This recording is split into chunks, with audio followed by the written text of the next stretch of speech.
নমস্কার, শুভ সন্ধ্যা। আশা করছি আপনারা সকলেই ভালো আছেন। আপনাদের সকলকে নকশালবাড়ি লাইভ এবং উত্তরে radio 91.9 FM your song your ভয়েসের বিশেষ অনুষ্ঠান এবং আপনাদের সকলের প্রিয় অনুষ্ঠান উত্তরের আড্ডায় স্বাগত জানাচ্ছি। শিল্প আমাদের মনকে শান্ত করে, স্নিগ্ধ করে, এক অপূর্ব ছোঁয়া দেয়।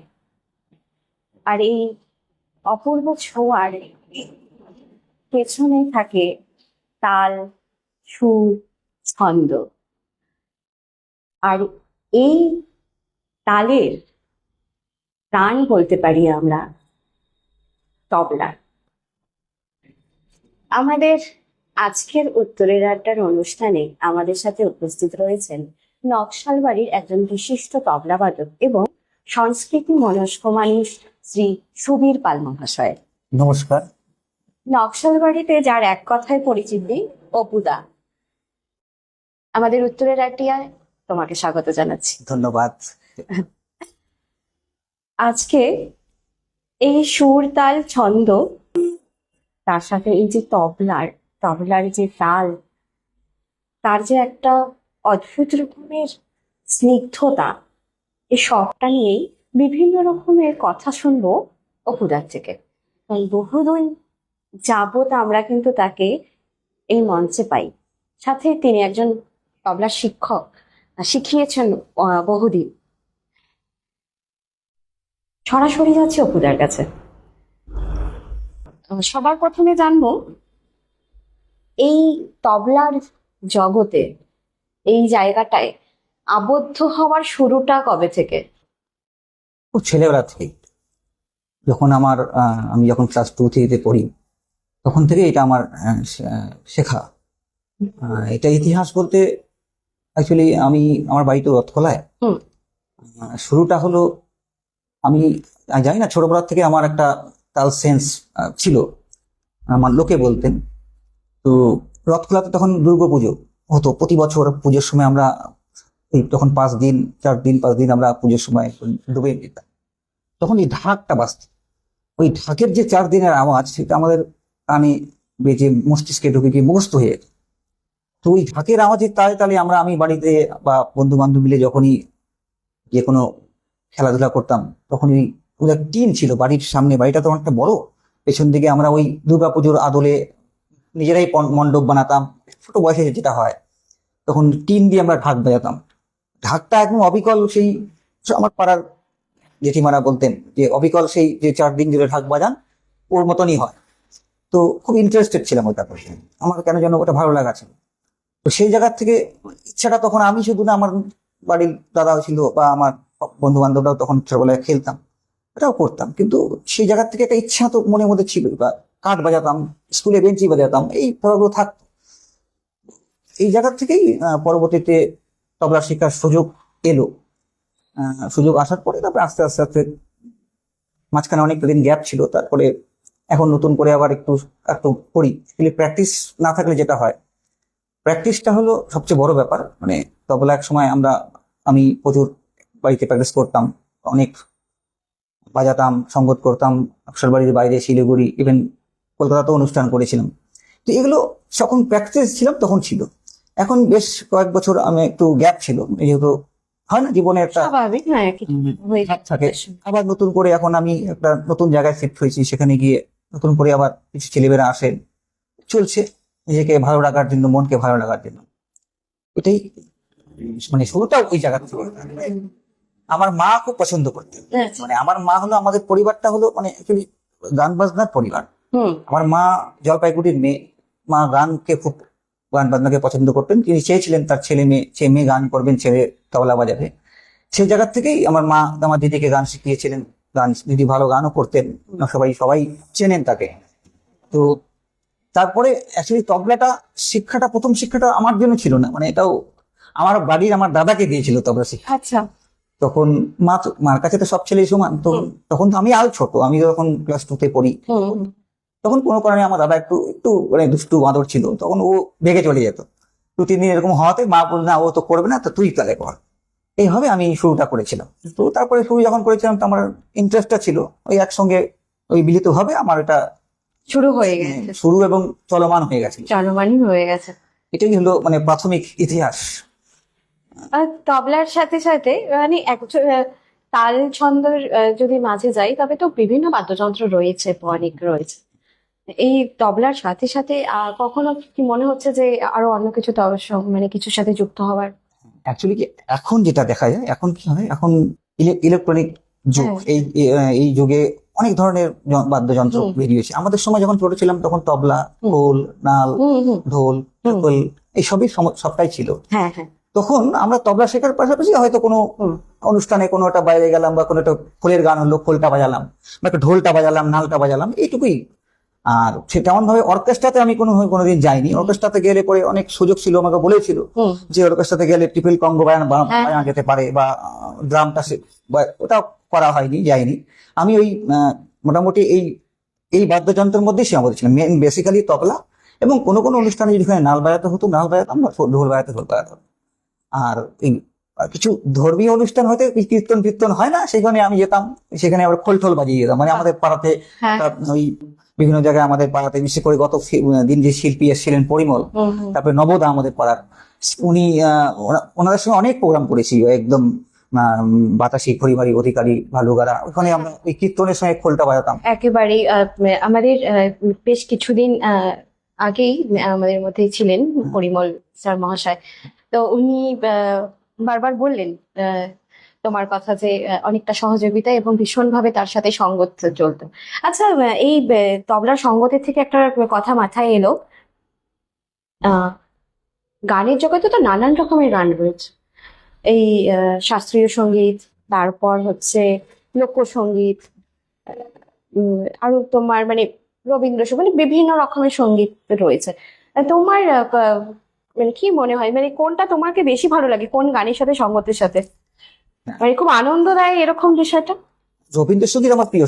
হ্যাঁ হ্যাঁ। পাশাপাশি নজরুল গীতি, মানে গানের মানে স্টাইলটা আলাদা হবে। হুম। রবীন্দ্রসঙ্গীত একটা আলাদা মাধুর্যতা আছে, হ্যাঁ। নজরুল গীতি একটা আরো ধরনের, আরো গানেরই আলাদা নজরুল আলাদা। গীতি আধুনিকের সঙ্গে একটু মিল আছে। হ্যাঁ। আবার আধুনিক কোনো কালজয়ী পুরোনো বাংলা গান, নতুন গানের মধ্যে কিছু গান আছে একদম মুগ্ধ করে। মানে একজন শিল্পী হিসাবে আমার প্রত্যেক গানটা, এবং হিন্দি গানের মধ্যে এমন কিছু গান আছে সত্যি মানে ওগুলো মনে হয় যে ওগুলোর সঙ্গে সঙ্গত করি, বা সঙ্গত করে আনন্দ পাওয়া যায়।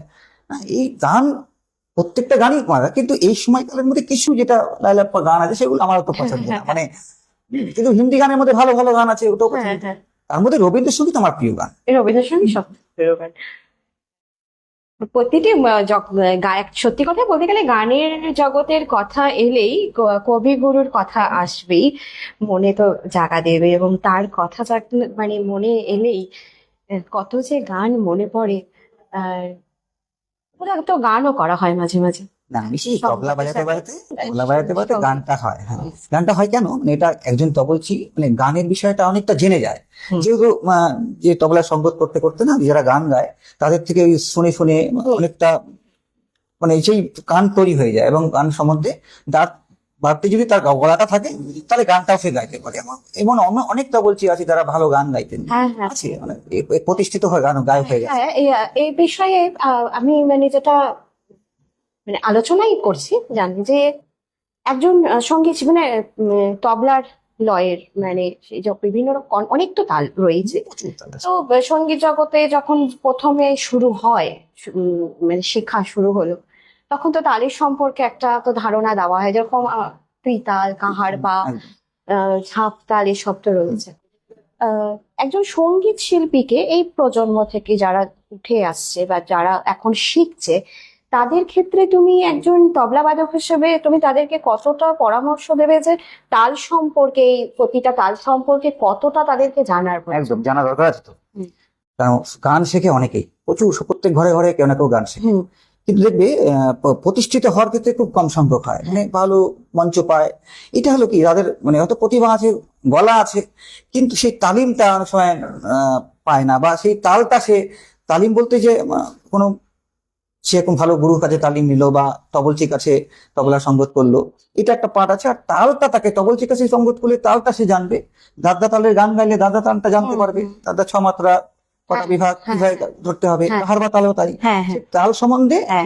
মানে একটা আইডিয়া পাবে, যে তবলার মাস্টারমশাই তাল গানটা বাজাতে পারে, তালটা তাকে বুঝিয়ে দিবে।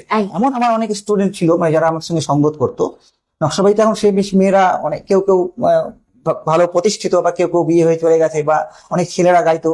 কিন্তু অনেক আছে দেখছি আমাকে পরে ফিডব্যাক দিত, তারা এখনো বলে, দাদা তুমি আমার সঙ্গে বাজাতে বলে আমি ওই জায়গাগুলো শিখতে পেরেছি। যেরকম ধরি আমি একটা বলছি যে অনেক গান আছে তো যেটা সং থেকে শুরু, হ্যাঁ আবার কোনো গান এক মাত্রা ছেড়ে শুরু, ছেড়ে। কোনো গান আবার 3 মাত্রা গিয়ে দাদা তালে তিন মাত্রা গিয়ে শুরু হয়। একদমই। তো এটা কিন্তু যে কোনো মেয়ে ছেলেমেয়েরা গান গাইছে তখন ফট করে প্রথমে বুঝবে না। অনেকে আছে কান রেডি থাকলে সত্য গান শুনে শুনে সেটা করতে পারবে, কিন্তু তাকে যারা শেখাতে হবে ওই শেখাটা, ওই দায়িত্বটা তা বলছি, যেটা হয়তো আমি নিজের কথা বলছি না, যে অনেকে আমাকে বলতো যে দাদা কেউ বলতো কাকা তো তুমি না করলে এটা আমি বুঝতামই না। যেরকম আমি বলছি উদাহরণ দিয়ে, এই গানটা একটা গানই মনে করি আমি, দাদা তালের গান আমি করেই শোনাচ্ছি। হ্যাঁ অবশ্যই অবশ্যই। ওই দাদা তালে বেহাগ যদি দুই গান, গানটা একটা বিখ্যাত মান্নাদের গান। একেবারে। তো বিহাগ যদি না আসে, বসন্ত কি যেন গানটা, বিহাগ এই তালটা যদি এরকম হয়, ধা ধি না না তি না, ধা ধি না না তি না, এরকম যদি হয় তাহলে এই গানটা কিন্তু সং থেকে আসবে না, এটা তিন মাত্রা থেকে আসবে, ধা ধি না এখান থেকে আসবে। হুম। 1 2 বেহাগ যদি না হয় রাজি, বসন্ত যদি না আসে, এরকম তো 3 মাত্রা গেল, 2 3 1 2 3 1 2 3 1 2 বেহাগ যদি না হয় রাত, এরকম তো, তাই তো? অবশ্যই। এই আমি মানে যেহেতু তবলা হলে সুবিধা হতো, এটা আমি এই সময় বলছি কথাটা, এই উদাহরণ দিয়ে বললাম যে এই ব্যাপারটা কিন্তু তাল দিয়ে তাকে ধরে দিতে হবে, ধরিয়ে দিতে। না ধরলে সে কিন্তু সে স্টুডেন্টটা সে তৈরি হবে না। সেটা আমরা, আমার যেটুকু যেটুকু আমি জানি সেটুকুই শিখি। আমাদের থেকে আরো বড় বড় উস্তাদটা বলছি যারা আছেন বিভিন্ন জায়গায়, তারা আরো বেশি এটা বলতে পারবেন। এটা কাম্য আমি মনে করি। ওই জন্যই ছেলেমেয়েরা অনেক যারা আজকে কয়েকদিন ভালো গায়, তারা কিন্তু আমাকে এই কথাটা শেখার করে বলে যে দাদা এটা আমি তোমার থেকে শিখেছি। এটাও একটা প্রাপ্তি, এটাও একটা প্রাপ্তি। এই ভাবনাটা। আমাদের যারা দর্শক বন্ধু রয়েছে, যারা এই মুহূর্তে বা পরবর্তীতে অনুষ্ঠান দেখবে, যারা সঙ্গীত জগতের সাথে যুক্ত বা যারা এখন গান শিখছো, তাদের কাছে আশা করি এই জিনিসটা ভীষণভাবে কাজে দেবে, এবং ভীষণ ভালো একটা জায়গা যে আমাদের এই তালের সম্পর্কে তবলার মানে খুব নিবিড় ভাবে জানার একটা বা যুক্ত হয়ে যাওয়ার একটা বিষয় থাকছে। কারণ সব গান একরকম ভাবে শুরু হয় না, তালের গুরুত্ব অনেক, এবং কথাই আছে একটা সঙ্গীত সেই তাল, ছন্দ, সুর মিলেই এক সুন্দর পরিবেশ তৈরি করে। আশা করি সকলের কাজে লাগবে। আবার ফিরে যাচ্ছি আড্ডাতে। আহ বা একটা সময় থেকে শুরু করে এখনো পর্যন্ত নানান সঙ্গীত শিল্পীদের সাথে মঞ্চ শেয়ার হয়েছে বা শেখানো। আহ কোনো স্মৃতি মনে পড়ে এখনো, বা হঠাৎ করে মন নাড়া দেয় যে এই রকম একটা ঘটনা হয়েছিল, বা এটা মনে হয় এটা অনেক অনেক স্মৃতি আছে এসব। মানে এই স্মৃতিগুলো কি হয়, মানে নকশাবাড়িতে যারা শিল্পী আছে আমাদের, যারা ভালো ভালো শিল্পী যারা একসময় গাইতেন এখনো গায়, আমাদের মলায়দা আছে, সুয়াদা আছে, আমাদের প্রবীর দা, মালতী, আমাদের প্রভুদি, এই সমস্ত যারা শিল্পীরা আছে প্রত্যেকের সঙ্গে কম বেশি বাজিয়েছিলাম, এবং জুনিয়র ওদের সঙ্গে বাজিয়েছি। তো মনাদের সঙ্গে একটা আছে, মনাদা কি হয় এক সময় কোনো কোনো সময় আমাকে ফোন করে, তখন ফোন এই ফোনগুলো ছিল, বা ডেকে নিয়ে চলে যেত, সাইকেল ছিল তখন। একবার কোন শ্মশানে আমি গিয়েছিলাম। আচ্ছা। তো শ্মশানে গিয়েছিলাম, তখন মনাদা আমাকে ওই অবস্থায় কোথায় একটা প্রোগ্রাম ছিল, সম্ভবত একটা সরকারি প্রোগ্রাম ছিল, ওনাকে গান গাইতে হবে। মনাদা তো যেভাবে যাবে সেভাবে গাড়ি করে গানটা একদম সিটি থেকে গিয়ে দেয়। তখন আমি বলছি মনাদা আমি তো শ্মশানে, একজন পাড়ার লোক মারা গেছে, কি অবস্থায় আছি। উনি সাইকেল নিয়ে চলে গেছে আমার কাছে, মানে চল এখন তো ছেড়ে চলে আয়। আমি ওই অবস্থায় গিয়ে মানে ওই গিয়ে মঞ্চ প্রোগ্রাম করে আবার গিয়ে সেখানে চলে গেছে। এরকম ঘটনাগুলো হয়েছে, এরকম হয়। তো আমি আমি অ্যাকচুয়ালি মানে স্বাভাবিকভাবে ন্যাচারালি আমি এগুলো করতাম। হ্যাঁ, এটা একটা ছিল। আর তবলা শেখানোর ক্ষেত্রে একটা মজা ছিল। ছোট বাচ্চা একটা ছিল, মানে 1 2 তে পড়তো এরকম ছেলে। সেই এই যে আমাকে এখনো বন্ধুরা এখনো খেপা এটা নিয়ে, ও তেরে কেটে তাকো তাকো শেখাতাম প্রথম। ওকে বলতাম যে মুখে বলে বলে করো, হাততালি দিয়ে বলো, আর মুখ বলে বলে করবে, তাহলে বলটা মুখস্থ হবে। তো শেখাতাম তেরে কেটে তাকো তাকো। তো বলতে বলতে পরের দিন যখন আবার শিখতে এসছে, তখন আবার ওকে আবার জিজ্ঞেস করি, বলটা বলো আর বাজাও। তখন ও বলছে তেরে কাকু তেরে কাকু তেরে কাকু তেরে কাকু। মানে ব্যাপারটা এরকম, মানে এইটাই আমার বন্ধুদের সঙ্গে আমি গল্প করেছিলাম, যে দেখো পরে আমি হাসছিলাম, তো বন্ধুরা এখন আমাকে খেপায় এই ব্যাপারটা নিয়ে। অনেক স্মৃতি রয়েছে। কাছে তেরে কেটে তাকু তাকু, এগুলো তো জীবনের প্রথম শব্দ। তো সুতরাং ও তেরে কাকু ওই ওর যেটা মনে হয় ওই ওই একটা মজার একটা মনে পড়লো। হ্যাঁ, অনেক ঘটনা আছে কিন্তু এই সময় মনে স্মৃতিচারণ করা যেটা মনে পড়ছে এটাই। এখন এটা মনে পড়লো। কিন্তু আমার মানে একটা সত্যি ছোট বাচ্চারা যখন শেখে তাদের কাছে তো একটা কঠিন শব্দই হয়তো তার কাছে ছিল সেটা, যে যখন যে জায়গাটায় ছোট থাকে তার কাছে নতুন যে সেটা শিখছে তার কাছে সেটাই কঠিন থাকে। আস্তে আস্তে একটা জায়গায় অবশ্যই যায়। যাই হোক, তো এরকম স্মৃতি তো রয়েই গেছে। আচ্ছা, অনেক প্রচুর স্মৃতি আছে আমাদের তো এই এই এই আমরা এই জীবনটা তো প্রচুর এখন আজ থেকে, বা এটা প্রায় মানে ছাত্র জীবন এবং কলেজ জীবনের থেকেও শুরু করে আজকে তো অনেকটা দিন গেল, এই সময়টা অনেক লম্বা পিরিয়ড হবে। তো আজকের জেনারেশন আমাদেরকে হয়তো চিনবে না, কিন্তু পিছনের জেনারেশন গুলো তারা জানেন, চেনেন, বোঝেন। তো ওই জন্যই অনেক মজাদার গল্প আছে, কিন্তু মানে কি হয়, এগুলো এখন স্মৃতিতে থাকে না। এটাই হলো ব্যাপার। এই বর্তমান প্রজন্মে, যেহেতু বর্তমান প্রজন্মের কথা এলো, তো এই সময় চলতে গিয়ে কি মনে হয় এই শাস্ত্রীয় সঙ্গীত তবলার প্রতি, মানে এই তাল ছন্দের প্রতি এই জেনারেশনের আগ্রহ কেমন মনে হয়, মানে অনুভব করো কেমন? খুবই প্রয়োজন। এখন কি হয়, মানে একটা সময় আমি দেখেছিলাম সাংস্কৃতিক সংকট দেখা দিচ্ছিল। এইটা একটা মানে সংস্কৃতির পক্ষে ক্ষতিকারক, যখন ওই ডিজে কালচারটা শুরু হয়ে গেছিল। মানে এই বর্তমান নতুন প্রজন্মে দেখবে ওই বিষয়টাতে বেশি ইন্টারেস্ট তারা দেখায়। হ্যাঁ, কিন্তু আবার গান বাজনা ভালোবাসে, ওটাও চলবে। আমরা দুর্গাপুজোর সময় দেখি এটা ঠিক আছে, বিসর্জনের সময় হচ্ছে, ডিজে হচ্ছে, এটাও এরা সময়ের সঙ্গে মানানসই। কিন্তু এটা রবীন্দ্রজয়ন্তী না, সাংস্কৃতিক অনুষ্ঠানের শেষে ডিজে হচ্ছে, স্কুল কলেজে এটা সাংস্কৃতিক অনুষ্ঠানে শেষে ডিজে বাজছে, দেখতে ভালো লাগে না। তো এইগুলো মানে তাদের ইচ্ছাটা তো ওটাই প্রতি, তাকে আমাদের মানে সেটা ঘোরানোর জন্য আমাদেরকে উদ্যোগ নিতে হবে। কারণ কি, গান কিন্তু তবলা হারমোনিয়াম এই দুটা হলো গানের মূল ভিত। যে একটা মানুষ, একটা ছেলে একটা মেয়ে যখন গান শিখবে, তাকে কিন্তু প্রথম সঙ্গীতের সঙ্গে থাকতে গেলে হারমোনিয়াম শিখতে হবে। হারমোনিয়াম আর বাদ্যের সঙ্গে থাকতে গেলে তবলা। তবলা শিখলে পাই সে সমস্ত বাদ্যযন্ত্র তাকে শিখতে সুবিধা। আর গানের ক্ষেত্রেও হারমোনিয়াম জানা থাকলে হ্যাঁ, অনেকটা। এবার গান সংস্কৃতি মানে এই যে আমরা বলি না যে বড় সড়ো বিশাল অর্থের একটা অনুষ্ঠান করলে সেই বড় সংস্কৃতি প্রোগ্রাম অনুষ্ঠান, কম খরচেও সংস্কৃতি প্রোগ্রাম হয়। আমি চেষ্টা করি যে আমার জীবনে, তোমরা সবাই জানো সেটা, আমি নকশার বাড়িতে কিন্তু ছোটখাটো বিভিন্ন ছোট, যার কি জন্মদিন হলো, রবীন্দ্রনাথের, নজরুল, সুকান্ত, আমি চেষ্টা করি পাড়ার মধ্যে হলেও একটা 5টা বাচ্চাকে নিয়ে করার, ওরা উৎসাহিত হোক। এই উৎসাহিত হওয়ার মধ্য দিয়ে ওরা নাচ করলো, গান করলো, কবিতা আবৃত্তি করলো। রবীন্দ্রনাথের কবিতা, নজরুলের, সুকান্তের বা বিভিন্ন কবির কবিতা যখন কবিতা পাঠ করবে, ওই 5টা কবিতা তার মুখস্থ হয়ে গেল, ঠিক আছে।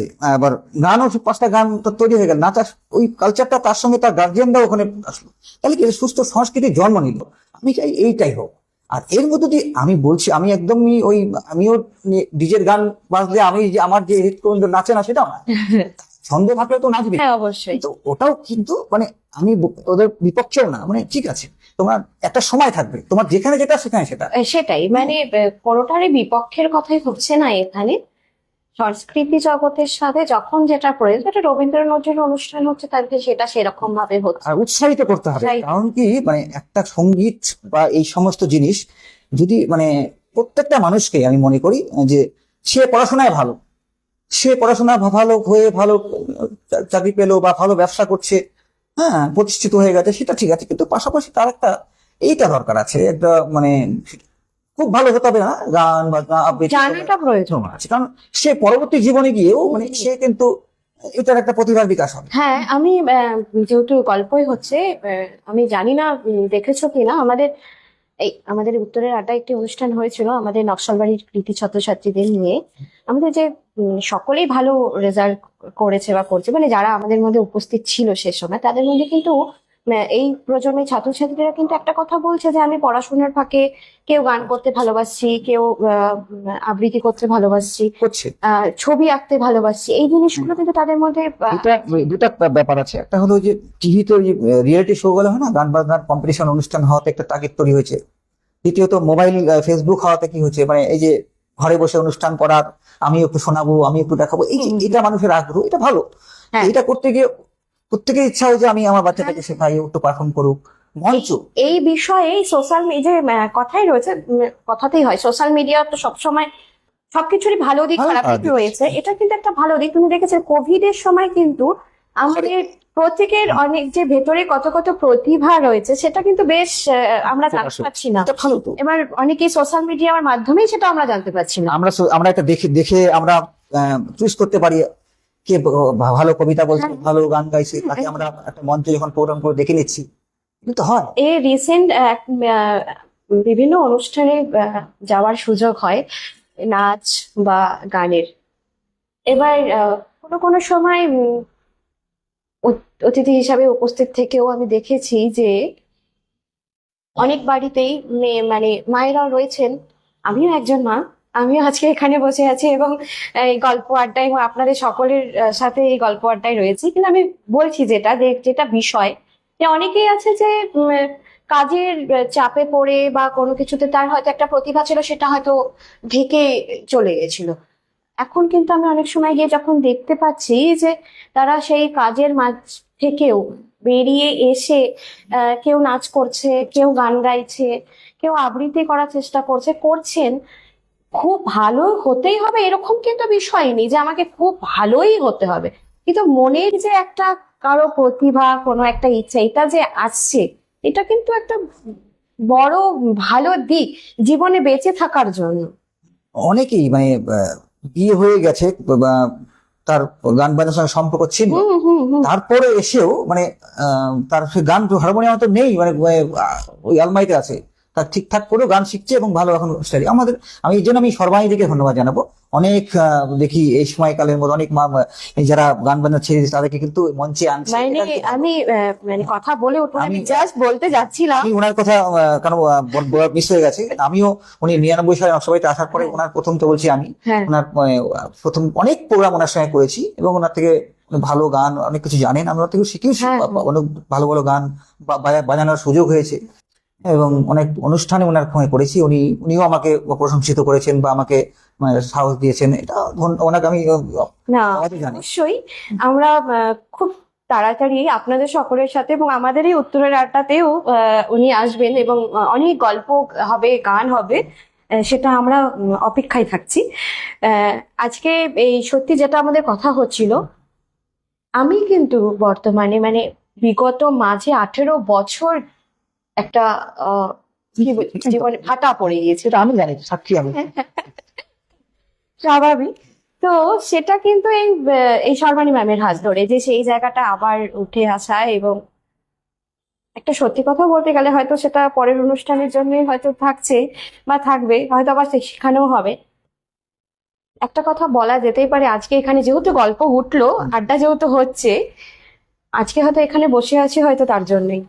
তার অবদানটা কিন্তু অনেকটাই, মানে অবদানটা অনেকটা মানে তার জন্যই হয়তো খুঁটে খুঁটে তৈরি করে কার মধ্যে কি আছে, কি গান গাইতে পারবে, কিভাবে বলতে হবে, কিভাবে করতে হবে। অবশ্যই আজকের উত্তরের আড্ডার আজকের এই মঞ্চ থেকে আমার সর্বাণী ম্যামের প্রতি শ্রদ্ধা এবং অসংখ্য ভালোবাসা থাকছে। খুব তাড়াতাড়ি উত্তরের আড্ডায় দেখা হবে তার সাথে। আড্ডায় যাচ্ছি, আবার গল্প হচ্ছে, নানান কথা। প্রথম যে মানুষটা আমি, সেটা আমার সঙ্গে প্রথম দীর্ঘদিনের একটা দুই একদম মানে ভাই বোনের মতন আমরা এই অনুষ্ঠান করেছি। এটাই মানে ব্যাপক স্মৃতি এটা। এই সংস্কৃতি জগতের বিষয়ে অনেকদিন ধরে তো যুক্ত, এর সাথে নানান রকম অনুষ্ঠানের সাথে যুক্ত রয়েছে। নকশালবাড়ির কিছু কিছু অনুষ্ঠান সম্পর্কে আমাদের দর্শক বন্ধুদের জন্য কি বলবে? নিজের হাতে তৈরি করা কিছু অনুষ্ঠান, কোন অনুষ্ঠানগুলো করতে ছোট থেকে ভালোবাসতে? না, যেরকম যে কথাটা তুমিও মানে অনুষ্ঠান শুরুর আগে বলছিলে যে বসন্ত উৎসব, নকশালবাড়িতে বসন্ত উৎসবটা অ্যাকচুয়ালি আমি দেখলাম এবার প্রথম মানে অ্যাকচুয়ালি আমার মাথা থেকেই বেরিয়েছিল। এবং আরো কিছু মানুষকে নিয়ে আমাদের স্যার আছেন, পৈতস্যার স্যার থেকে শুরু করে উনি মানব বিশ্বাস, আরো নাম আরো বলা যায়, সুজাতা বৌদি, এরকম নামগুলো আছে আরো কিছু মানুষ। তো আহ, আমি কিন্তু প্রথম ভাবলাম আমার কিশোর দা কে নিয়ে আমরা আমরা ভাবলাম আজ থেকে প্রায় 17 বছর আগে। আচ্ছা। এটা তো বসন্ত উৎসবটা আমরা দেখেছিলাম যে বিশ্বভারতীতে, হ্যাঁ। শান্তিনিকেতন, সেই বিশ্বভারতীতে রবীন্দ্রনাথের সেই ঋতুর যে নবজাগরণ, সেই অনুষ্ঠানকে কেন্দ্র করে। এবং যেটা তো একটা ইতিহাস আছে, দোল পূর্ণিমার রাধাকৃষ্ণের একটা পুজো, সেকে সেটা একটা আছে। তার পাশাপাশি আমরা এই শান্তিনিকেতনের যে সাংস্কৃতিক অনুষ্ঠান, সেই সাংস্কৃতিক অনুষ্ঠানটাকে আমরা দেখতাম টিভির পর্দায়, সেই দূরদর্শনে দেখতাম। এবং তারপরে দেখলাম যে ঢাকাপুরে একটা অনুষ্ঠান হতো। তখন আমার মনে এটা হলো, হোয়াই নট নকশালবাড়ি, আমরা তো কেউ না কেউ তো শুরু করতে হয়। তখন তো আমার মানে উদ্যোগ নেই আমি। তো সেই সময় আমার মনে হলো যে একটা শুরু করবো, আমি উদ্যোগ নিলাম। ভাবনাটা আমি প্রথম কিশোরদার সঙ্গে এই কথাটা বলে, কিশোরদা আমার সঙ্গে, ও আমাকে খুব ভালোবাসতেন।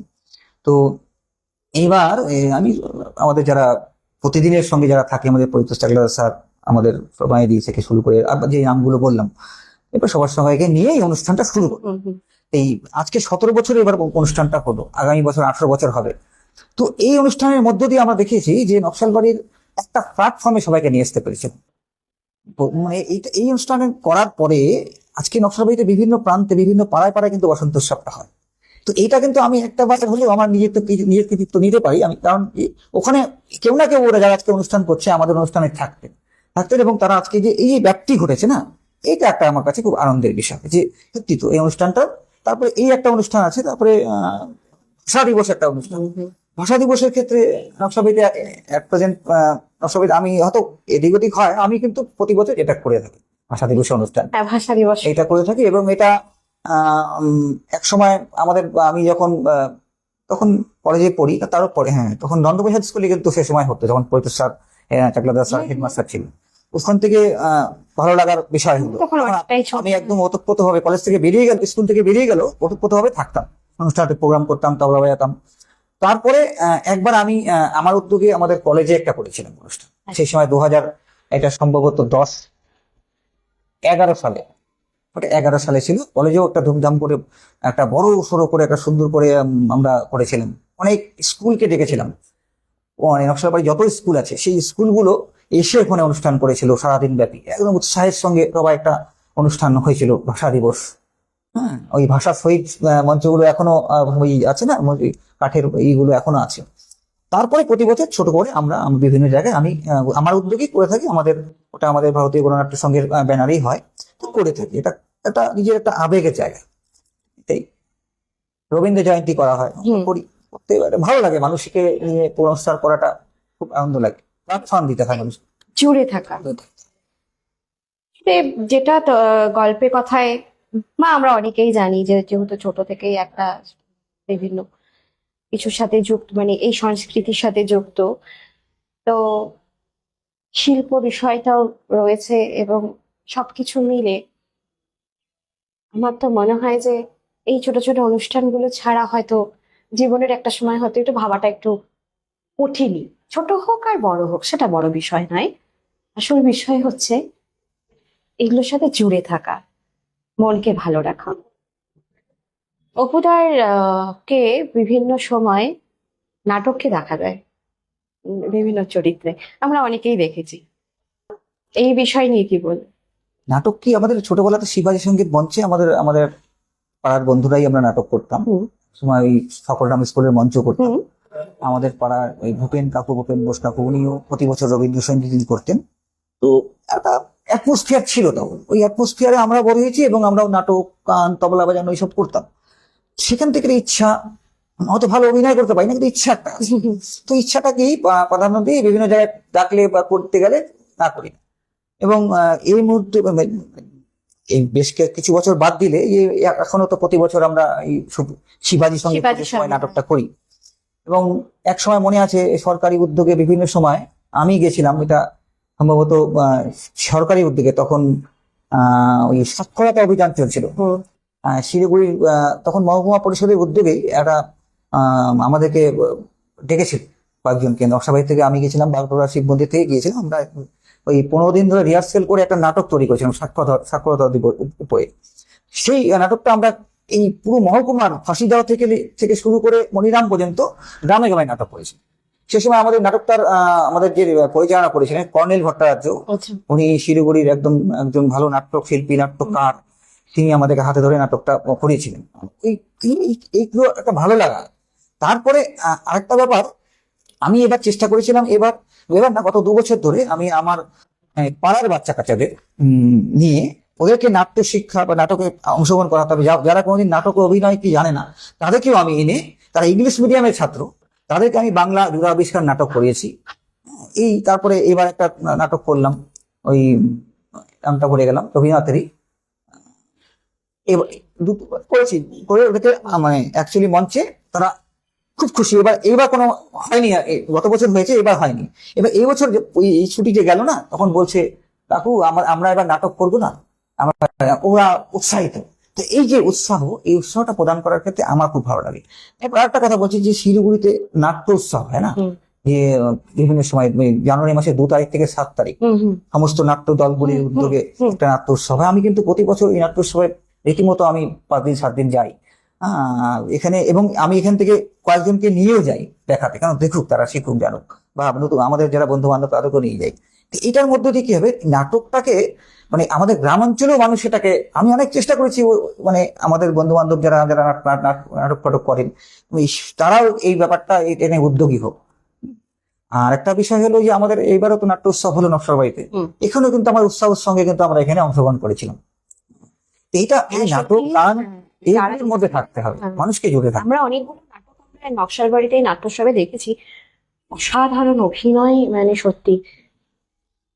আচ্ছা, এরকম ভাবনা কি রয়েছে যে এই ইচ্ছে তো আছে বললে, এই প্রজন্মের এই বাচ্চাদেরকে একটা ধারাবাহিকভাবে নাটক শিখিয়ে তোলার পেছনে ইচ্ছা হয়, কিন্তু কি সময়টা খুব কম আমাদের, মানে 24 ঘন্টা একদিন, আমি আর কি মানে বলি যে মজা করে বলি যে 23 দিনে 1 ঘন্টা বা 23 ঘন্টায় একদিন বা 22 ঘন্টায় একদিন, এরকম হয়ে গেছে আমাদের।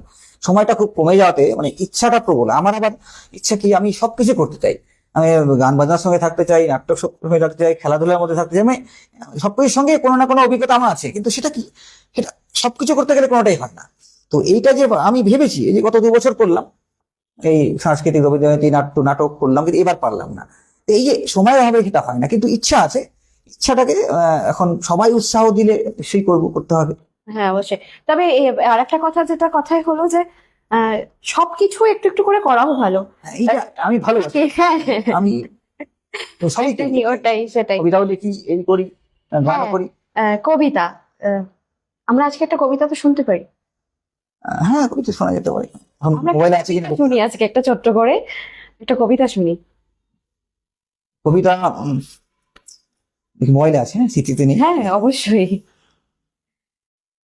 এক সময় কবিতার সম্বন্ধে বলছি যে কবিতাটা আমরা এখন তো সবাই সুব্রীতির সঙ্গে ক্লাবে, সুব্রীতির সঙ্গে ক্লাবে কবিতা একটা ক্লাব তৈরি হয়েছিল, সেই ক্লাবের সঙ্গে আমি ছিলাম, কবিতা ক্লাব। তখন বেশ সুব্রীর সঙ্গে লাইব্রেরি যে আছে না, লাইব্রেরির পাশে যে পাঠক্রমটা, এক পাশে পাঠক্রম, এক পাশে লাইব্রেরিয়ানের রুম, তখন ফলোয়ারি বিশ্বাস কাকু ছিলেন সেখানে কিন্তু আমাদের 2 মাস পর একদিন এই কবিতা পাঠের আসর হতো, স্বরচিত কবিতা পাঠ। আর সুব্রীর সঙ্গে উপরে ওই একটা যে কাঠের পারাতন আছে, সেখানে আমরা জমায়েত হতো। আমাদের ওই কেকা বিশ্বাস দিদিমণি আমাদের আসতেন, অবসর বাড়ির যারা আমাদের সুদীপ দাস থেকে শুরু করে বিশ্বজিৎ বসু, আর অনেকেই যারা কবিতা লেখেন, আমার তাপস বৈদ্য উনি, এই সবাই। হ্যাঁ, অবশ্যই।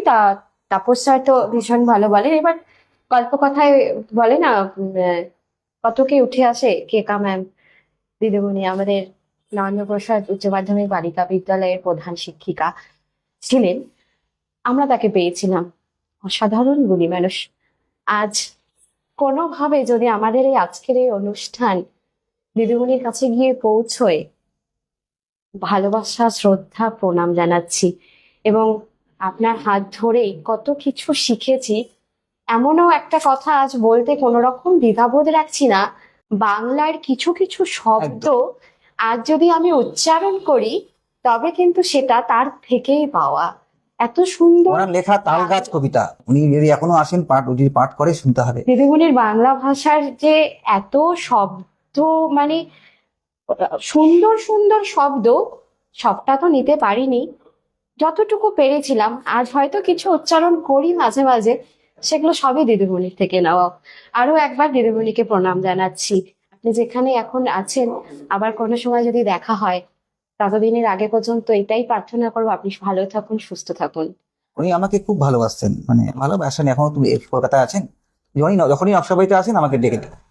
উনি যখনই কোনো বই লেখেন, বই হ্যাঁ। প্রকাশ করেন, সে আমাকে ডেকে একটা বই দিতেন।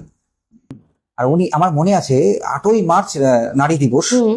সেই সময় বহুদিন আগে, প্রায় সেই 97 96 আচ্ছা, আচ্ছা। ওই সালটাতে নকশালবাড়ির যারা ভালো ভালো মেয়েরা, তাদেরকে, আমাদের দিদিদের বয়সের, ওদেরকে নিয়ে একটা নারী দিবস পালন করেছিল। সেই সময় নারী দিবস পালন করবার সময় ওই আমাকে ডেকেছিল, একমাত্র নারীদের মধ্যে আমি একজন। তো এখানে কি গান গাওয়া হবে, তখন আমার মাথায় বুদ্ধি আসলো নারী মুক্তি নিয়ে একটা গান লিখতে। আমি না মিসকে বললাম, দিদিকে বললাম যে আমি একটা গান লিখবো। তখন বললো লিখো। আমি ক্যাজুয়ালি বললো, আমি বললাম। তা আমি রাতেবেলার গানটা লিখলাম, লিখে ওখানে আমি শোনালাম। আমার দিদিকে বললাম একটা সুর দিয়ে, আমি সুরটা বলে দিলাম, ও মানে উঠিয়ে দিল। উঠিয়ে পরের দিন রিহার্সেল হচ্ছে গানের। তো তখন গানটা, আমার গানটা ও শুনে সবার পছন্দ হয়ে গেল। এবার ওই গানটাই প্রোগ্রামে হলো, মানে ওই গানটাই 2 বছর ধরে ওই মানে প্রোগ্রামটা, ওই নারী দিবসের গান। নারী দিবসের গান হয়। এবার কবিতার ক্লাবে যখন হলো, বা তারপরেও কবিতার যে কোনো আসর হতো, উনি থাকতেন আমাদের সঙ্গে। এবং আমাদের নকশাবাড়ি অনেক যারা নামগুলো বললাম সবাই, এটা এখন মিস করি আমরা। আর তো সেই সময় এই যে উৎসাহ, হ্যাঁ। এই থেকে না কবিতা লেখার উৎসাহ রয়েছিল তখন। সেই সময় অনর্গল কবিতা লিখতাম একদম। এই রাত্রিবেলায় বাড়িতে এসে খাওয়া দাওয়ার পরে কবিতা শুরু হয়ে গেল, হ্যাঁ, দিদিমণি 60-70টা কবিতা লেখা হয়ে গেল। সবসময় করতেন। মানে মানে ছাত্রীদের উদ্দেশ্যে কিন্তু সব সময় কিছু মানে যা পারবি। দিদিমণির কথা আজকে আর কি, মানে তাদের কথা তো বলে শেষ করা যাবে না, এটাই হচ্ছে বিষয়। তো একটা কবিতা, মানে এটা তো কয়েকদিন আগে এটা তো ছেপেছে ধ্রুবকাল পত্রিকাতে, এটা তার বলে সবাই দেখিয়েছে। আচ্ছা। এটা একটা কবিতা আমি বলছি, অনেকদিন আগে লেখা, তো ছোটবেলায় লেখা, এখনকার কবিতার আর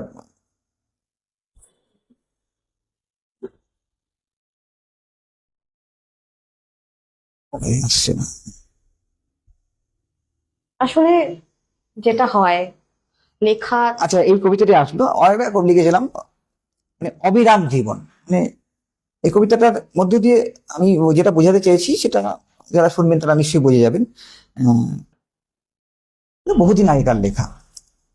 বহুদিন পথ চলতে চলতে, বহুকাল সময় গুনতে গুনতে হাঁপিয়ে গিয়েছি। দিন শেষে রাত, রাতের শেষে ভোর, এভাবেই সকাল আর সন্ধে, দিন আর রাত, হাজার হাজার বছরের পরে সন্ধিক্ষণ। ভাবছি এবার যদি থেমে যায়, ভাবছি অদৃশ্য ঘূর্ণন পৃথিবী যদি এই সন্ধিক্ষণে চিৎকার করে বলে, আমায় থামিয়ে দাও, আমি ক্লান্ত, আমায় থামিয়ে দাও। সত্যি তো তাই, পৃথিবীটাও তো বহুদিন, বহুকাল চলছে চলছে, পৃথিবীটা তো ক্লান্ত হতে পারে। লিখেছিলাম বহুদিন আগে, কবিতা লেখা আমার। সেটাই জীবনের কিছু কথাই উঠে আসে এই কবিতার মাধ্যমে। আচ্ছা, আড্ডা বেশ নানান মানুষের কথা, মানে যারা আমাদের নকশালবাড়ির কি বলবো প্রাণবিন্দুই বলা যায়, এই যারা রয়েছেন অনেকেই, প্রত্যেকের নানান কথা উঠে আসলো। আসলে এই শিল্প জগতের কথার মধ্যে দিয়ে চলে গেলে জানার যেমন প্রচুর রয়েছে, শেখারও প্রচুর রয়েছে। ওই কথাই বলে না যে জানার বা শেখার তো একটা শেষ বলে কিছু হয় না। তো এই শিল্প জগতের গান, কবিতা এবং আবৃত্তি, নাচ, বাকি আরো প্রচুর কিছু যা রয়েছে, ছবি আঁকা থেকে শুরু করে প্রত্যেকে নানান প্রতিভা রয়েছে, সবকিছুই কিন্তু আমাদের জীবনের ভীষণ মূল্যবান। আমাদের জীবনে শুধু যে কোনো একটি পথকে ধরে এগিয়ে যাওয়াটাই কিন্তু বিষয় থাকে না, বিষয় থাকে এই সমস্ত জিনিসগুলো থেকেও নানান তথ্য উঠে আসা, নানান গল্প কথা উঠে আসা। এই যে আড্ডায় আমরা থাকি, এখান থেকে কিন্তু ভেতরের অনেক গল্প উঠে আসে, যেটা হয়তো কোনো না কোনো ভাবে, কিছু না কিছু ভাবেই কোনো সময় দেখবেন এগিয়ে যাবে জীবন পথের।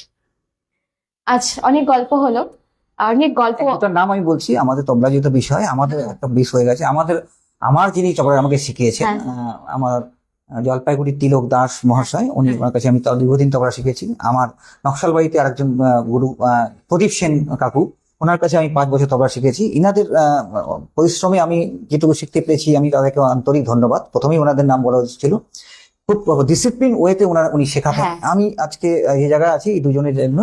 আরো আরো কিছু মানুষ যাদের সান্নিধ্যে থেকে আমি অনেক কিছু শিখতে পেরেছি, তাদের নামটা আমার বলা অবশ্যই কর্তব্য। না, অবশ্যই ছিল আসলে জানার বিষয়ের মধ্যেও ছিল। গল্প আড্ডায় হয়তো কোনো সময় হয়ে গেছে। আসলে আজকে অনেক গল্পই উঠে এলো, মানে অনেক মানুষের কথা উঠে এলো। আর এই যে প্রদীপ কাকুর কথা, আমি সত্যি তাকে ভীষণ শ্রদ্ধা করি। সত্যি তাদের থেকে আমরা এখনো পর্যন্ত তাদের চলার পথকে আমরা কিন্তু নিজেদের জীবনের চলার পথে তাদেরকে কিন্তু আমরা একেবারে দৃষ্টান্তমূলক ভাবে নিয়ে যেতে পারি। তাদের দেখে আমরা এখনো শিখি, এবং শেখাটা উচিত। তারা এইভাবেই চলে।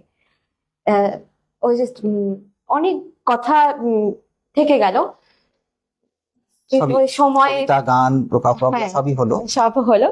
সময় তো শেষ পথে। আর গল্প আড্ডা আবার কোনো এক সময় যদি সুযোগ হয়, আরো বাকি অনেক কথা রয়ে গেল যেগুলো জানবো এবং আপনাদের সকলকে জানাবো। আজ আমাদের আজকের এই উত্তরের আড্ডা এখানেই সমাপ্ত করছি। সকলে ভালো থাকবেন, সুস্থ থাকবেন। ধন্যবাদ।